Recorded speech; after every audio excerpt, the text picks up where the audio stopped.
ಧನಂ ಮೂಲಂ ಇದಂ ಜಗತ್. ಈ ಪ್ರಪಂಚದಲ್ಲಿ ಏನಿಂದ ನಡೀತಾ ಇದೆ ಈ ಪ್ರಪಂಚ ಅಂತಂದ್ರೆ ದುಡ್ಡಿನಿಂದ ನಡೀತಾ ಇದೆ. ಯಾಕೆಂದ್ರೆ ಈಗ ಬಂದಿರುವಂತ ಒಂದು ಮಾತಲ್ಲ ಇದು, ನಮ್ಮ ಹಿಂದಿನ ಇತಿಹಾಸಗಳಿಂದ ಈ ಧನಂ ಮೂಲಂ ಇದಂ ಜಗತ್ ಅಂತ ಬಂದಿದೆ. ಈ ದುಡ್ಡು ಮನುಷ್ಯನ ಹತ್ರ ಇದ್ರೆ ಯಾವ ರೀತಿ ಇರ್ತಾನೆ ಮನುಷ್ಯ, ಆ ದುಡ್ಡು ಇಲ್ಲ ಅಂತಂದ್ರೆ ಯಾವ ರೀತಿ ಇರ್ತಾನೆ ಅಂತ ನಮ್ಗೆಲ್ರಿಗೂ ಗೊತ್ತೇ ಇದೆ.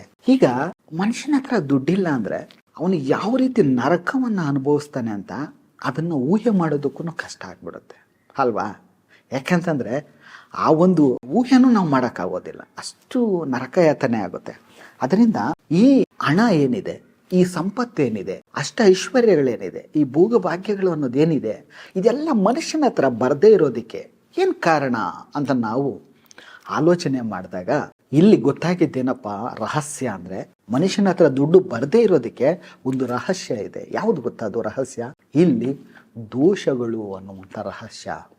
ಅದರಲ್ಲಿ ದೋಷಗಳು ಅಂತಂದರೆ ಯಾವ ರೀತಿ ದೋಷಗಳಿರುತ್ತೆ ಮನುಷ್ಯನಿಗೆ ಅಂತಂದಾಗ, ಮೊದಲನೇದಾಗಿ ಪಿತೃದೋಷ, ನಾಗದೋಷ, ಜಲದೋಷ, ಅಗ್ನಿದೋಷ, ವಾಯುದೋಷ, ಭೂದೋಷ, ಪ್ರಕೃತಿ ದೋಷ, ಹಣದ ದೋಷ, ದೈವ ದೋಷ, ಗ್ರಹ ದೋಷ, ದೃಷ್ಟಿ ದೋಷ, ಬ್ರಹ್ಮಹತ್ಯ ದೋಷ. ನೋಡಿ, ಈ ದೋಷಗಳೆಲ್ಲ ಮನುಷ್ಯನಿಗೆ ಆವರಿಸ್ಕೊಂಡ್ಬಿಟ್ರೆ ಈ ದುಡ್ಡು ಅನ್ನೋದು ಮನುಷ್ಯನ ಹತ್ರ ಎಲ್ಲಿ ಬರುತ್ತೆ? ಬರೋದಕ್ಕೆ ಸಾಧ್ಯನೇ ಇಲ್ಲ ಅಲ್ವಾ. ಯೋಚನೆ ಮಾಡಿ, ಇಷ್ಟು ಒಂದು ದೋಷಗಳು ಇದೆ ಅನ್ನೋದೇ ಕೆಲವ್ರಿಗೆ ಗೊತ್ತಿರೋದಿಲ್ಲ. ಇಷ್ಟು ಒಂದು ದೋಷಗಳನ್ನು ನಾವು ಯಾವ ರೀತಿ ಬಗೆಹರಿಸ್ಕೊಬೇಕು? ಈಗ ಯಾರ ಹತ್ರ ಆದರೂ ಹೋದರೆ ನಿಮ್ಗೆ ಏನು ದೋಷ ಇದೆ, ಆ ದೋಷ ಒಂದು ಮಾತ್ರನೇ ಬಗೆಹರಿಸ್ಕೊಡ್ತಾರೆ ಅಲ್ವಾ. ಇಲ್ಲಿ ನಮ್ಮ ಮನಿ ಮಂತ್ರ ಮಾಸ್ಟರ್ ಕ್ಲಾಸ್ 2.0ನಲ್ಲಿ ನಾವೇನು ಮಾಡಿದ್ದೀವಿ ಅಂದರೆ, ಇಷ್ಟು ದೋಷಗಳಿಗೂ ಪರಿಹಾರವನ್ನು ನಾವು ಅಲ್ಲೇ ಕ್ಲಾಸಲ್ಲೇ ಒದಗಿಸ್ಕೊಡ್ಬೇಕಾಗುತ್ತೆ. ನಾವು ಅಲ್ಲೇ ಕ್ಲಾಸಲ್ಲೇ ನಾವು ಅದನ್ನು ಪರಿಹಾರ ಮಾಡಿಕೊಡ್ತೇವೆ. ಯಾವ ರೀತಿ ಅಂತಂದಾಗ, ಈಗ ಒಂದು ಉದಾಹರಣೆ ನೋಡಿ ಹೇಳ್ತೀನಿ. ಇಡೀ ನಮ್ಮ ಸುತ್ತಮುತ್ತಲು ಈ ಮಂಜಿನ ಒಂದು ಸಮಯದಲ್ಲಿ ಇಡೀ ಮಂಜು ಕವಿದ್ಬಿಟ್ಟಿರುತ್ತೆ, ಏರಿಯಾ ಎಲ್ಲ ಮಂಜು ಕವಿದ್ಬಿಟ್ಟಿರುತ್ತೆ. ನಮಗೆ ಮುಂದೆ ರಸ್ತೆನೂ ಕಾಣೋದಿಲ್ಲ, ಮನೆಗಳು ಕಾಣೋದಿಲ್ಲ, ಜನಗಳೇ ಕಾಣಿಸೋದಿಲ್ಲ, ಆ ರೀತಿ ಮಂಜು ಕವಿದ್ಬಿಟ್ಟಿರುತ್ತೆ. ಅಲ್ಲಿ ಸೂರ್ಯದೇವರು ಬಂದು ಆ ಪ್ರಕಾಶವನ್ನು ಬೀರಿದ ತಕ್ಷಣ ಆ ಕಿರಣಗಳು ಏನಿರುತ್ತೆ ನೋಡಿ, ಆ ಕಿರಣಗಳು ಬಂದು ಭೂಮಿ ಮೇಲೆ ಬಿದ್ದ ತಕ್ಷಣ ಆ ಮಂಜೆಲ್ಲ ಕರಗೋಗ್ಬಿಡುತ್ತೆ. ಆ ಮಂಜು ಕರಗಿದ ತಕ್ಷಣ ಇಲ್ಲ ಒಂದು ರೂಟ್ ಏನಾದರೂ ನಿಮಗೆ ಕಾಣಿಸುತ್ತಾ? ಇಲ್ಲ ಒಂದು ಮನೆ ಏನಾದರೂ ಕಾಣಿಸುತ್ತಾ? ನೀವು ಯೋಚನೆ ಮಾಡಿ ಅಲ್ವಾ. ಎಲ್ಲ ರೂಟ್ಸನ್ನು ಓಪನ್ ಆಗುತ್ತೆ, ಎಲ್ಲ ಮನೆಗಳು ಕಾಣಿಸುತ್ತೆ, ಎಲ್ಲ ಪ್ರಪಂಚನೇ ಕಾಣಿಸುತ್ತೆ. ಅದೇ ರೀತಿಯಾಗಿ ಇಲ್ಲಿ ನಮ್ಮ ಮನಿ ಮಂತ್ರ ಸಬ್ಜೆಕ್ಟಲ್ಲಿ ನಿಮಗಿರುವಂತಹ ದೋಷಗಳು ಒಂದು ಪರಿಹಾರ ಆಗೋದಿಲ್ಲ. ನಮ್ಮ ಮನಿ ಮಂತ್ರ ಕ್ಲಾಸಿಗೆ ಬಂದರೆ ನಿಮಗೆ ಒಂದು ದೋಷ ಪರಿಹಾರ ಆಗೋದಲ್ಲ, ಎಲ್ಲ ದೋಷಗಳನ್ನು ಪರಿಹಾರ ಮಾಡಿಕೊಡ್ತೀವಿ ನಾವು. ಆ ಕ್ಲಾಸಿನಲ್ಲಿ ನಿಮಗಿರುವಂತಹ ದೋಷಗಳನ್ನು ಪರಿಹಾರ ಮಾಡಿ ಕೊಡ್ತೀವಿ. ಈಗ ನಮ್ಮ ಸುತ್ತಮುತ್ತಲು ಯಾವ ರೀತಿ ಇರುತ್ತೆ ಒಂದು ಆಲೋಚನೆ ಮಾಡಬೇಕು. ನಾವು ಆಲೋಚನೆ ಮಾಡಿದಾಗ ನಮಗೇನು ಅನಿಸುತ್ತೆ ಅಂತಂದರೆ, ಇಲ್ಲಿ ಬಡವರು ಇರ್ತಾರೆ, ಶ್ರೀಮಂತರು ಇರ್ತಾರೆ, ಏನು ಇಲ್ದೋರು ಇರ್ತಾರೆ ಅಲ್ವಾ. ನಾವು ತುಂಬ ಒಂದು ಆಲೋಚನೆ ಮಾಡಿದಾಗ ನಮಗಿದೆಲ್ಲ ಗೊತ್ತಾಗುತ್ತೆ. ಈಗ ಇದೆಲ್ಲ ಯಾವ ರೀತಿ ಇದೆ? ಈಗ ಬಡವರು ಇದ್ದಾರೆ, ಶ್ರೀಮಂತರು ಇದ್ದಾರೆ, ಏನು ಇಲ್ದೋರು ಇದ್ದಾರೆ, ಯಾವ ರೀತಿ ಇದೆಲ್ಲ ಅಂತ ಈ ರಹಸ್ಯಗಳನ್ನು ನೋಡ್ತಾ ಹೋದಾಗ ನಮಗೆ ಸಿಕ್ಕಿದ್ದು ಈ ಪಿತೃದೋಷಗಳಾಗಲಿ, ಈ ಥರ ದೋಷಗಳು, ಈ ದೋಷಗಳ 12 ದೋಷಗಳು ಮನುಷ್ಯನನ್ನು ಆವರಿಸ್ಕೊಂಡಾಗ ಆ ಎಲ್ಲವೂ ಕೆಲಸ ಮಾಡೋದಕ್ಕೆ ಸ್ಟಾರ್ಟ್ ಮಾಡಿಬಿಡುತ್ತೆ. ಮನುಷ್ಯನಿಗೆ ಯಾವುದೇ ಒಂದು ದಾರಿಯನ್ನು ಸಹ ಕಾಣದೆ ಆಗುವ ರೀತಿಯಲ್ಲಿ ಅವನಿಗೆ ಸುತ್ತಲೂ ಕತ್ತಲು ಕೌದ್ಬಿಡುತ್ತೆ. ಇದು ಗೊತ್ತಿಲ್ದಿರ ನಮ್ಮ ಜನಗಳು ಏನು ಮಾಡ್ತಾರೆ ಅಂತಂದಾಗ ಅಲ್ಲೋಗೋದು ಇಲ್ಲೋಗೋದು, ಇದು ಪರಿಹಾರ ಮಾಡಿಕೊಡಿ ಅಂತ ಹೋಗ್ತಾರೆ.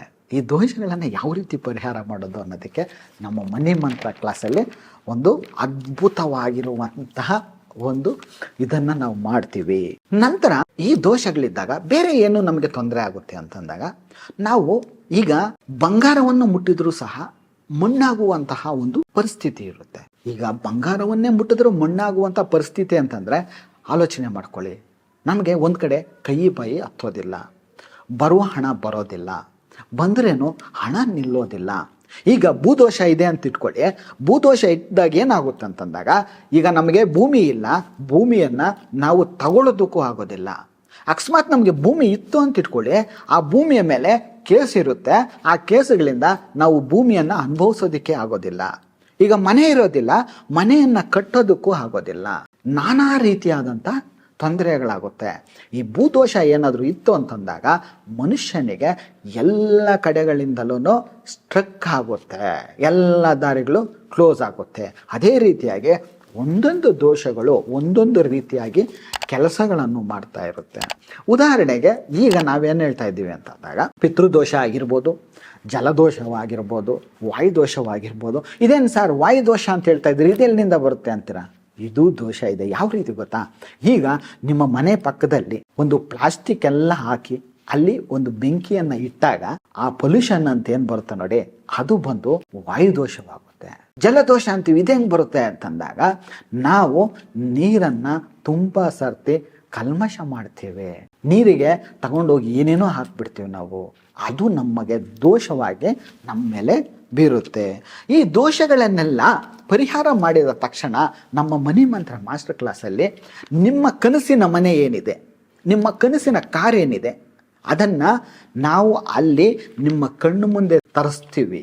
ಅದನ್ನು ತರಿಸಿ ನಿಮ್ಮ ಕನಸಿನ ಮನೆಯನ್ನು ಕಟ್ಟಿದ ನಂತರ ನೀವು ಯಾವ ರೀತಿ ಗೃಹ ಪ್ರವೇಶ ಮಾಡ್ತೀರಾ, ಅದಕ್ಕೆ ಇನ್ವಿಟೇಷನ್ ಯಾವ ರೀತಿ ಇರುತ್ತೆ ಅದನ್ನು ನಿಮ್ಮ ಕೈಗೆ ಕೊಟ್ಟು ಅದರಲ್ಲಿ ಡೇಟನ್ನು ಮೆನ್ಷನ್ ಮಾಡಿ ನಿಮ್ಮ ಮನೆಯ ಗೃಹ ಪ್ರವೇಶವನ್ನು ನಿಮ್ಮ ಕಣ್ಣು ಮುಂದೆ ನೋಡುವಂತಹ ಒಂದು ಅವಕಾಶವನ್ನು ನಾವು ಮಾಡ್ತೇವೆ. ಈಗ ಒಂದು ಕಾರ್ ಬೇಕು ಅಂತ ಇಟ್ಕೊಳ್ಳಿ, ನಿಮ್ಮ ಕನಸಿನ ಕಾರ್ ಏನಿರುತ್ತೆ ಆ ಕಾರು, ನಿಮ್ಮ ಕನಸಿನ ಕಾರು ನಿಮ್ಮ ಕಣ್ಣು ಮುಂದೆ ತೋರಿಸ್ತೀವಿ. ಆ ಕಾರನ್ನು ತಗೊಂಡೋಗಿ ನಿಮಗೆ ಇಷ್ಟವಾಗಿರುವಂತಹ ಒಂದು ದೇವಸ್ಥಾನದ ಹತ್ರ ತಗೊಂಡೋಗಿ ಆ ಕಾರನ್ನು ಪೂಜೆ ಮಾಡಿ ಮನೆಗೆ ತಗೊಂಡ್ಬಂದರೆ ನಿಮಗೆ ಎಷ್ಟು ಸಂತೋಷ ಇರುತ್ತೆ ಅಂತ ನೀವು ಯೋಚನೆ ಮಾಡ್ಕೊಳ್ಳಿ. ಈ ಅದ್ಭುತವಾಗಿರುವಂತಹ ಕೆಲಸವನ್ನು ನಮ್ಮ ಮನಿ ಮಂತ್ರ ಮಾಸ್ಟರ್ ಕ್ಲಾಸ್ 2.0 ಇದೆಲ್ಲ ನಡೆಯುತ್ತೆ.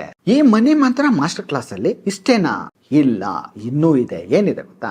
ನಿಮ್ಮ ಮಕ್ಕಳು ಒಂದು 20, 30, 35 ವರ್ಷ ವಯಸ್ಸಾಗುವಷ್ಟರಲ್ಲಿ ಅವರ ಹೆಸರಲ್ಲಿ ನೀವು ಎಷ್ಟು ಕೋಟಿಗಳ ಹಣವನ್ನು ಇಡಬೇಕು ಅಂತ ಯೋಚನೆ ಮಾಡಿದ್ದೀರ? ಒಂದು ಆಲೋಚನೆ ಮಾಡಿ. ಒಂದು 100 ಕೋಟಿನ, ಇಲ್ಲ ಒಂದು 200 ಕೋಟಿನ, ಇಲ್ಲ ಒಂದು 300 ಕೋಟಿನ ಆಲೋಚನೆ ಮಾಡಿ. ನೀವು ಯಾವ ಒಂದು ಅಮೌಂಟನ್ನು ನಿರ್ಧಾರ ಮಾಡಿರ್ತೀರೋ ಆ ಅಮೌಂಟನ್ನು ನಿಮ್ಮ ಕಣ್ಣು ಮುಂದೆ ನೋಡುವಂತಹ, ನಿಮ್ಮ ಇಮ್ಯಾಜಿನ್ ಮಾಡುವಂತಹ ದೃಶ್ಯವನ್ನು ನಿಮ್ಮ ಕಣ್ಣು ಮುಂದೆ ತರಿಸೋದಕ್ಕೆ ನಮ್ಮ ಮನಿ ಮಂತ್ರ ಕ್ಲಾಸಲ್ಲಿ ಅದ್ಭುತವಾದಂತಹ ಒಂದು ತಂತ್ರವನ್ನು ಮಾಡಲಾಗುತ್ತೆ. ನಂತರ ಏನು ಮಾಡಬೇಕು ಅಂತಂದಾಗ, ಈಗ ನಿಮ್ಮ ಮಕ್ಕಳ ಹೆಸರಿನಲ್ಲಿ ಒಂದು 100 ಕೋಟಿ 200 ಕೋಟಿ ನಾನು ಮಾಡಬೇಕು ಅಂತ ಇದೆ, ಅದಕ್ಕೆ ಯಾವ ರೀತಿ ನೀವು ಈಗಲಿಂದನೇ ಪ್ರಯತ್ನ ಮಾಡಬೇಕು ಅನ್ನೋದನ್ನು, ಆ ತಂತ್ರವನ್ನು ನಾವು ಮನಿ ಮಂತ್ರ ಮಾಸ್ಟರ್ ಕ್ಲಾಸಲ್ಲಿ ನಿಮಗೆ ಹೇಳ್ಕೊಡ್ತೀವಿ.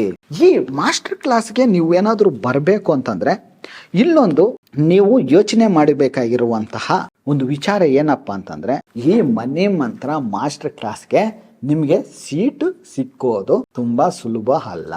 ಯಾಕೆ ಅಂತಂದರೆ ಈಗಾಗಲೇ ತುಂಬ ಸೀಟ್ಸ್ ಬುಕ್ ಆಗಿಬಿಟ್ಟಿದೆ. ಈ ಸೀಟ್ಸ್ ಇರೋದು ತುಂಬ ಲಿಮಿಟೆಡ್ ಸೀಟ್ಸ್ ಇದೆ. ಅಂದರೆ ಇದು ಜಿಯೋನೋ ಹೋಟೆಲ್ಲು, ಲಕ್ಸುರಿ ಹೋಟೆಲ್ ಇದು. ಈ ಹೋಟೆಲ್ನಲ್ಲಿ ಲಿಮಿಟೆಡ್ ಸೀಟ್ಸ್ ಇದೆ ಅಂತಂದರೆ 500 ಸೀಟ್ಸ್ ಮಾತ್ರನೇ ಇರುತ್ತೆ. ಅದರಲ್ಲಿ ತುಂಬ ಸೀಟ್ಸ್ ಬುಕ್ ಆಗಿಬಿಟ್ಟಿದೆ. ಇನ್ನು ಸ್ವಲ್ಪ ಸೀಟ್ಸ್ ಇದೆ. ಇನ್ನೇನು ಹತ್ತಿರದಲ್ಲಿ ಒಂದು 2-3 ದಿನದಲ್ಲಿ ಫುಲ್ ಬುಕ್ ಆಗಿಬಿಡುತ್ತೆ. ಆಮೇಲೆ ನೀವು ಏನಾದರೂ ನನಗೆ ಸೀಟ್ ಬೇಕು ಸರ್, ನನಗೊಂದು ಸೀಟ್ ಬೇಕು ಸರ್ ಅಂತ ನೀವು ರಿಕ್ವೆಸ್ಟ್ ಮಾಡಿದ್ರೂ ನಿಮಗೆ ಸೀಟ್ ಸಿಗೋದಿಲ್ಲ. ಮತ್ತು ಕ್ಲಾಸ್ ದಿವಸನೇ ಬಂದು ನಾನು ಬುಕ್ ಮಾಡ್ಕೊತೀನಿ ಅಂದ್ರೂ ಅದೂ ಒಪ್ಪೋದಿಲ್ಲ. ಯಾಕೆ ಅಂತಂದರೆ ಇಲ್ಲಿ ದುಬೈಯಿಂದ ಬರ್ತಾ ಇದ್ದಾರೆ, ಜರ್ಮನಿಯಿಂದ ಬರ್ತಾ ಇದ್ದಾರೆ, ಹೈದ್ರಾಬಾದಿಂದ ಬರ್ತಾ ಇದ್ದಾರೆ, ದಾವಣಗೆರೆಯಿಂದ ಬರ್ತಾ ಇದ್ದಾರೆ, ಚಿತ್ರದುರ್ಗದಿಂದ ಬರ್ತಾ ಇದ್ದಾರೆ, ವಿಜಯವಾಡದಿಂದ ಬರ್ತಾ ಇದ್ದಾರೆ. ಈ ರೀತಿಯಾಗಿ ತುಂಬ ದೂರದಿಂದ ಬುಕ್ಕಿಂಗ್ ಮಾಡ್ಕೊಂಡಿದ್ದಾರೆ. ಅವರಿಗೆಲ್ಲ ಬಿಟ್ಟು ನಿಮಗೆ ಸೀಟ್ ಕೊಡೋದಕ್ಕೆ ಸಾಧ್ಯವಾಗೋದಿಲ್ಲ. ಇದನ್ನು ನೀವು ಫಸ್ಟು ತಿಳ್ಕೊಬೇಕು. ನಂತರ ಇಲ್ಲ ಸರ್ ನಾನು ಸೀಟ್ ಬೇಕೇ ಬೇಕು ಅಂತ ಅಲ್ಲಿ ಬಂದು ಕೂತ್ಕೊಂಡ್ರೆ ನಾವು ಸೀಟನ್ನು ಕೊಡೋದಕ್ಕಾಗೋದಿಲ್ಲ, ನೀವು ಅಲ್ಲಿ ತೊಂದರೆಯನ್ನು ಅನುಭವಿಸ್ತೀರ. ಇದನ್ನು ಮನಸ್ಸಿನಲ್ಲಿ ಇಟ್ಕೊಂಡು ಈಗಲೇ ನಿಮಗೇನಾದರೂ ಸೀಟ್ ಬೇಕು ಅಂತಂದರೆ ಈಗಲೇ ಲಿಮಿಟೆಡ್ ಸೀಟ್ಸ್ ಇದೆ, ಸ್ವಲ್ಪನೇ ಸೀಟ್ಸ್ ಇದೆ, ಹಾಗಾಗಿ ಬೇಗನೆ ಬುಕ್ ಮಾಡ್ಕೊಂಬಿಡಿ. ಈ ಅವಕಾಶ ಮತ್ತೆ ಸಿಗೋದಿಲ್ಲ. ಇದು 16/3/2025 ಜಿಯೋನೋ ಹೋಟ್ಲಲ್ಲಿ ನಡೆಯುತ್ತೆ. ಅದರಿಂದ ಬೇಗನೆ ಬುಕ್ ಮಾಡ್ಕೊಳಂಗಿದ್ರೆ ಬುಕ್ ಮಾಡ್ಕೊಳ್ಳಿ. ಯಾಕಂದರೆ ಈ ಒಂದು ಸದವಕಾಶ ಏನಿದೆ ಇದು ಯಾವಾಗಲೂ ಸಿಗೋದಿಲ್ಲ. ಈ ಅವಕಾಶ ಬೇಕು ಅಂತಂದಾಗ ನೀವು ಬೇಗನೆ ಬುಕ್ ಮಾಡ್ಕೊಬೇಕು. ಈಗ ನಿಮ್ಗೇನಾದ್ರೂ ಸೀಟ್ ಸಿಕ್ತು, ನೀವು ಕಾಲ್ ಮಾಡಿದ್ದೀರಾ, ಸೀಟ್ ಬುಕ್ ಮಾಡ್ಕೊಂಡ್ಬಿಟ್ಟಿದ್ದೀರಾ ಅಂತಂದ್ರೆ ನೀವು ಅದೃಷ್ಟವಂತರು.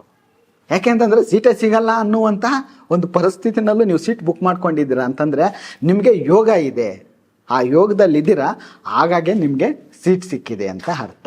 ನಂತರ ಇಲ್ಲಿ ನಾವು ಏನನ್ನ ಮಾಡ್ತೀವಪ್ಪ ಅಂತಂದಾಗ, ಈಗ ನೀವು 16ನೇ ತಾರೀಕು ಸೀಟ್ ಬುಕ್ ಮಾಡ್ಕೊಂಡ್ಬಿಟ್ಟಿದ್ದೀರಾ, ಬರ್ತಾ ಇದ್ದೀರಾ ಅನ್ನುವಂಥವರಿಗೆ ಇನ್ನೊಂದು ವಿಶೇಷ ಇದೆ. ಏನು ಅಂತಂದಾಗ, ಬರುವಾಗ ನೀವು ಒಳ್ಳೆ ಬಟ್ಟೆಯನ್ನು ಹಾಕ್ಕೊಂಬರ್ಬೇಕು, ಒಳ್ಳೆ ಬಟ್ಟೆಯನ್ನು ಧರಿಸಿ ಬರಬೇಕಾಗುತ್ತೆ.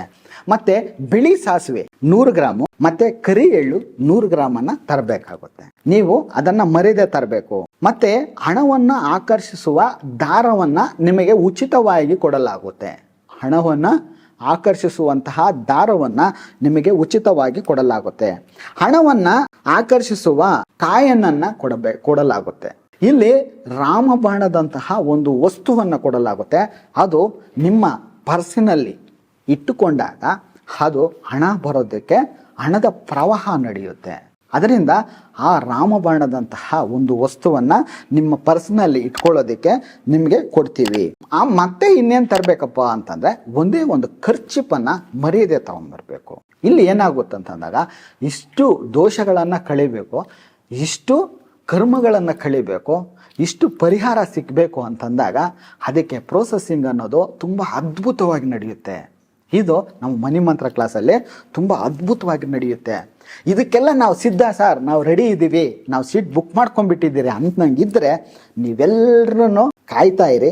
ನಿಮ್ಮ ಭವಿಷ್ಯವನ್ನು ಹೊಸ ಭವಿಷ್ಯವಾಗಿ ನಿರ್ಮಾಣ ಮಾಡ್ಕೊಬೋದು. ನಿಮ್ಮ ಹಣೆ ಬರಹವನ್ನು ಹೊಸದಾಗಿ ನೀವು ಬರ್ಕೊಬೋದು.